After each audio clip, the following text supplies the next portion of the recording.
श्री शिवाय नमस्तुभ्यम। हर हर महादेव। राजस्थान के भीलवाड़ा में गुरुजी पंडित प्रदीप मिश्रा जी के द्वारा 7 दिवसीय शिव महाप्राण कथा शुरू हो गई है। 8 अप्रैल से ये शिव महाप्राण कथा चल रही है, जो कि 14 अप्रैल तक चलने वाली है, जिसका समय दोपहर में 2 बजे से 5 बजे तक रखा गया है, जिसे आप आस्था चैनल यूट्यूब के माध्यम से लाइव देख सकते हैं। आज 11 अप्रैल चौथे दिन की कथा पूर्ण हो चुकी है। आज की कथा में गुरुजी ने 16 उपाय पत्र उपयोगी जानकारियाँ दी हैं। यदि किसी कारणवश आपने आज की कथा नहीं सुन पाए हैं तो पूरी कथा का रसतत्व आपको एक छोटे से वीडियो से प्राप्त होने वाला है। साथ ही आज के इस वीडियो में आपको 12 अप्रैल वैशाख रविवार के भी उपाय की जानकारी मिलेगी और गुरु जी की किताब से जुड़ी, जी की पूजा से जुड़ी, शिव जी के उपाय से जुड़ी विशेष जानकारियाँ भी आपको प्राप्त होंगी। तो बढ़ते हैं आज की कथा की पहली जानकारी की ओर। गुरु जी ने कहा, जब हम अपने घर से 1 लोटा जल ले जाकर भोलेनाथ की शिवलिंग पे अर्पित करते हैं तो एक बात याद रखना, हमारे अंदर और हमारे ऊपर जितना भी भार रहता है वो हम ले जाकर भोलेनाथ के चरणों में अर्पित कर देते हैं। भोलेनाथ से श्रद्धा और विश्वास प्राप्त करके आ जाते हैं। बढ़ते हैं अगली दूसरी जानकारी की ओर। कितने तरह के रोगी संसार में हैं। गुरुजी ने कहा, एक जो नेत्र का रोगी होता है, डॉक्टर के पास जाकर कहता है कि मुझे दिख नहीं रहा है, मुझे दूर का नहीं दिख रहा है, तो उसे चश्मा डॉक्टर लगा देते हैं। पर कोई ऐसा भी होता है जिसे पास का नहीं दिख रहा होता है, तो ऐसे में डॉक्टर उसे पास का चश्मा लगा देते हैं। कई लोग ऐसे भी होते हैं जिन्हें दूर का भी नहीं दिखता है, पास का भी नहीं दिखता है, तो उन्हें दोनों ग्लासेस के चश्मे लगा दिए जाते हैं। पर आज तक कोई ऐसा नहीं बोलता कि मुझे भोलेनाथ नज़र नहीं आ रहे हैं। बढ़ते हैं अगली तीसरी जानकारी की ओर। गुरुजी ने कहा, शिव को जितना हीरे, चांदी, कांसा, सोने के लोटे का जल पसंद नहीं है, उतना उन्हें तांबे के लोटे का जल पसंद है। बढ़ते हैं अगली चौथी जानकारी की ओर। चरण आपको हर किसी के नहीं छूना है। गुरुजी ने आज की कथा में बताए हैं कि आप अपने माता पिता के चरण छूइए, आप अपने सास ससुर के चरण छू सकते हैं, आप अपने पति के चरण छुओ, अन्य किसी के नहीं। और पतियों से निवेदन है, चरण मत छुओ पर अपनी पत्नियों का दिल ज़रूर छुओ। बढ़ते हैं अगली 5वीं जानकारी की ओर। आज के जो पत्र आए हैं वो इस प्रकार हैं। ममता जी पत्र लेकर आई, लिखती हैं, जेठ की बेटी को ब्लड कैंसर हो गया था। कैंसर जो था वो लास्ट स्टेज पर पहुंच गया था। तभी हमने उन्हें शिव मंदिर पर 1 लोटा जल चढ़ाने को कहा। डॉक्टर का इलाज जारी रखा और 3 दिन हुए बेटी को वेंटिलेटर से नीचे उतार दिया गया और आज जो बेटी है वो पूरी तरीके से ठीक हो गई है। आप कहते हो ना, कितनी ही बड़ी बीमारी हो जाए, ये सोचना कि मुझे बड़ी बीमारी हो ही नहीं सकती, मैं ठीक हो जाऊंगी। बढ़ते हैं अगली दूसरे पत्र की ओर। आशा जी पत्र लेकर आई, ब्लड कैंसर हुआ, बचने की कोई उम्मीद नहीं थी। तभी ननन नंदोई ने शिव मंदिर में फुलेरा बांधने को कहा और शिव पर चढ़ी हुई बेलपत्र का महत्व बताया और डॉक्टर का ट्रीटमेंट भी हमने जारी रखा। साथ साथ शिव जी से जुड़े जो उपाय आप बताते हैं वो करना शुरू किया, जल का आचमन करना शुरू किया और आज पूरी तरीके से ठीक हो गए हैं। उसी का आभार व्यक्त करने आए हैं। और एक पत्र आया था जिसमें लिखा था, मैंने मेरी दोनों बेटियों के लिए कामना करी थी, बेटियों की नौकरी लग जाए। और हमने कथा पंडाल में बैठकर 1 दिन ही कथा सुनी और कामना करके आ गए थे। तो हमें वो 1 दिन की कथा सुनने का ये फल प्राप्त हुआ कि मेरी दोनों बेटियों की नौकरी लग गई है। उसी का आभार व्यक्त करने आए हैं। इसके बाद अगला पत्र आया है भगवान सिंह जी का। लिखते हैं, मेरी बच्ची की शादी थी, मेरा मकान बिक गया, हम किराए के मकान में रहने लगे। आपकी कथा के बारे में पता चला, हम कथा सुनना शुरू किया। कथा के भरोसे चलते बड़ा बेटा नौकरी की तैयारी करने लगा, मेहनत करना शुरू किया और पंडाल में ही कथा सुनी और मेरे दोनों बेटों की सरकारी नौकरी लग गई है। उसी का आभार व्यक्त करने आए हैं। अगला पत्र आया है गुड़ी वैष्णव जी का। लिखते हैं, मुझे गांठ हो गई थी, 1 लोटा जल चढ़ाना शुरू किया, जल और बेलपत्र का महत्व समझा। 1 लोटा जल चढ़ाते, शिव जी से बेलपत्र औषधि रूप में प्राप्त कर ले आते और वही जल और बेलपत्र को औषधि रूप में हमने लिया, आचमन करना शुरू किया। और जब हम दूसरी बार डॉक्टर के पास गए, जब जांच कराई तो पता चला गांठ गल गई थी। उसी का आभार व्यक्त करने आए हैं। अगला पत्र आया है नीतू गुप्ता जी। लिखती हैं, मेरी जो पुत्र है 15 वर्ष की आयु में था और उसका एक्सीडेंट हुआ और वो मर गया। पूरा घर अस्त व्यस्त हो गया। सभी ने कहा अब कुछ नहीं हो सकता। मैंने मंदिर में सफाई करना शुरू किया, उसकी चाकरी करना शुरू किया, उसका द्वार नहीं छोड़ा और जल अर्पित करना शुरू किया और बाबा की कृपा से मुझे मेरा बेटा वापस मिल गया है। मेरे जो पहला बेटा था उसको जहाँ पे तिल था वही तिल इस बेटे को भी हुआ है और उसी का आभार व्यक्त करने आए हैं। बाबा ने मुझे मेरा बेटा लौटा दिया है।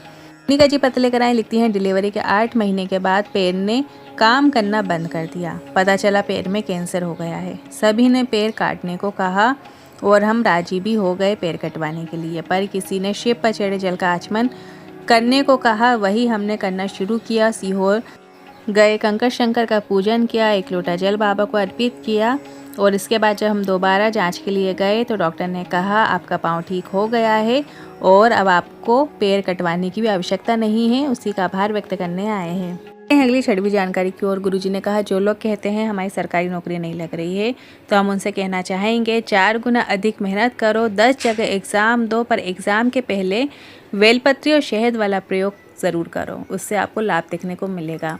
जो लोग नहीं जानते हैं उन लोगों को हम बता दें कि एक बेलपत्र ऐसी ली जाती है जो कहीं से भी खंडित ना हो, पूर्ण बेलपत्र होनी चाहिए। बेलपत्र का जो पीछे का डंठल होता है उसे तोड़ लेना है।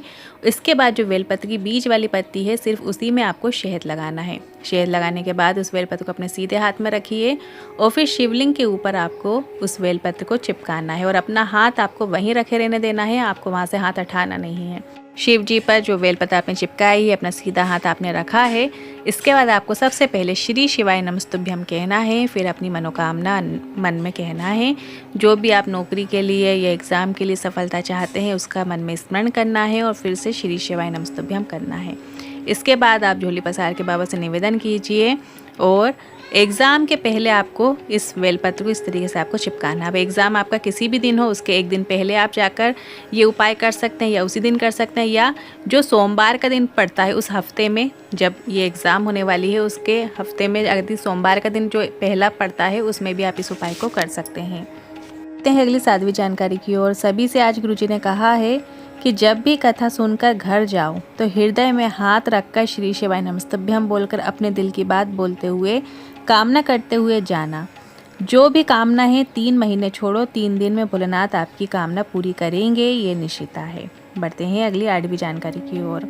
कल की कथा में गुरुजी ने एक विशेष जानकारी दी थी कि अगर आप एक बेलपत्र हाथ में रखकर पंचाक्षर मंत्र या षडाक्षर मंत्र या श्री शिवाय नमस्तुभ्यम बोलते हैं, मतलब या तो नमः शिवाय बोलें या ओम नमः शिवाय बोलें या श्री शिवाय नमस्तुभ्यम का यदि एक बार भी यदि आप जाप करते हैं और एक बेलपत्र अपने हाथ में है तो वो 1000 बार मंत्र जाप के बराबर गिना जाता है। और जब आप उस बेलपत्र को नमः शिवाय बोलते हुए या षडाक्षर मंत्र बोलते हुए या श्री शिवाय नमस्तुभ्यम बोलते हुए वो बेलपत्र जब आप शिवलिंग पे अर्पित कर देते हो तो उससे जो आपके मन की कामना होती है वो शीघ्र अतिशीघ्र देवादेव महादेव उसे पूरी करते हैं। तो उपाय आप कल 12 अप्रैल वैशाख रविवार में भी कर सकते हैं। और जब भी आप बेलपत्र भोलेनाथ की शिवलिंग पे अर्पित करें तब आप ज़रूर मन में एक बार आपको श्री शिवाय नमस्तुभ्यम बोलना है या नमः शिवाय या ओम नमः शिवाय का स्मरण करें और उसके बाद फिर बेलपत्र शिवलिंग पे अर्पित किया करो। ऐसा हमेशा किया करो जब भी आप भोलेनाथ की शिवलिंग पे बेलपत्र अर्पित करें। बढ़ते हैं अगली जानकारी की ओर। 12 ज्योतिर्लिंग क्यों बनाए गए हैं, इनका कार्य क्या होता है? तो गुरुजी ने बताए थे कि इनका कार्य होता है मनुष्य की तकदीर बदल देना। अब जब जीवन में कुछ अच्छा नहीं चल रहा होता है, जीवन में परेशानियां चल रही होती हैं और प्रयास करने के बाद भी अच्छे दिन नहीं आ रहे होते हैं, सुख के दिन आपको नहीं आ रहे होते हैं, तो एक ज्योतिर्लिंग में जाकर आपको रात्रि विश्राम ज़रूर करना चाहिए। अगर दुख चल रहा है तो सुख भी आना शुरू हो जाएगा, क्योंकि ज्योतिर्लिंग किस्मत पलटने का कार्य करती है। शिव महापुराण की कथा कहती है अगर ज्योतिर्लिंग दर्शन को नहीं जा पा रहे हो तो अपने घर के नज़दीक में जो भी शिवालय है वहाँ जाकर किसी भी एक ज्योतिर्लिंग का नाम लेकर जल चढ़ाने से उस ज्योतिर्लिंग में जल चढ़ाने का फल आपको प्राप्त हो जाता है। पर आपका विश्वास पूर्ण होना चाहिए। जैसे आप महाकालेश्वर जाना चाहते हैं, महाकालेश्वर दर्शन करना चाहते हैं या काशी विश्वनाथ जाना चाहते हैं तो 1 लोटा जल यही मन में कामना करते हुए ले जाएं कि मैं काशी विश्वनाथ जा रही हूँ और उस ज्योतिर्लिंग में जल चढ़ा रही हूँ। पूरा विश्वास आप वही रखिए तो देवादेव महादेव जो हैं, काशी विश्वनाथ जो हैं, वो आपका जल उसी भाव में स्वीकार करते हैं। गुरुजी की आगामी कथाओं की ओर। इस कथा के बाद 17 अप्रैल से 23 अप्रैल गुरुजी की शिव महापुराण कथा दिल्ली में होने जा रही है, जिसका एड्रेस इस प्रकार है जापानी पार्क सेक्टर नंबर 10। और फिर 5 मई से 11 मई रांची झारखंड में शिव महापुराण कथा होगी और इसका समय जो रहेगा दोपहर में 1 बजे से 4 बजे तक रखा गया है। अब गुरुजी की किताब में जो विशेष जानकारियाँ उनकी एक झलक देख लेते हैं। शिव जी को यदि हम लाल या सफ़ेद आकड़े के फूल चढ़ाते हैं, भगवान शिव का उन फूलों से पूजन करते हैं तो हमें भोग और मोक्ष की प्राप्ति होती है। जो सुख होते हैं, सुख के साधन होते हैं, वो भी आपको प्राप्त होते हैं। वहीं यदि चमेली के फूल से आप पूजन करते हैं तो आपको वाहन सुख मिलता है। ध्यान रखिए केतकी का पुष्प जो होता है वो भगवान शंकर की शिवलिंग पर अर्पित नहीं किया जाता है। कई बार गुरुजी ने भी बताए, हमने भी आप सभी को बताए हैं, केतकी का पुष्प भूलकर भी शिवलिंग पर अर्पित नहीं करना है, क्योंकि केतकी ने झूठ बोला था। उसके पीछे की भी जो कथा है वो हमने शिव महापुराण के जो अध्याय हम पढ़ते हैं उसमें हमने आपको सुनाई भी है। वहीं यदि शमी पत्रों से यदि आप भगवान शिव का पूजन करते हैं तो हमें मोक्ष प्राप्त होता है। कनेर के फूलों से भगवान शिव को यदि हम पूजा करते हैं, भगवान शिव पे कनेर के फूल चढ़ाते हैं तो हमें नए वस्त्र मिलते हैं। धतूरे के फूल से पूजन करते हैं तो भगवान शंकर सुयोग्य पुत्र हमें प्रदान करते हैं और जो कुल का नाम रोशन करते हैं ऐसे पुत्र हमें प्राप्त होते हैं। यदि हम धतूरे के फूल से भगवान शंकर को पूजा करते हैं, भगवान शंकर को धतूरे का पुष्प यदि हम अर्पित करते हैं। वहीं जो लाल डंठल वाला जो धतूरा होता है वो पूजन में शुभ माना जाता है, स्थायी लक्ष्मी आपको प्रदान करता है।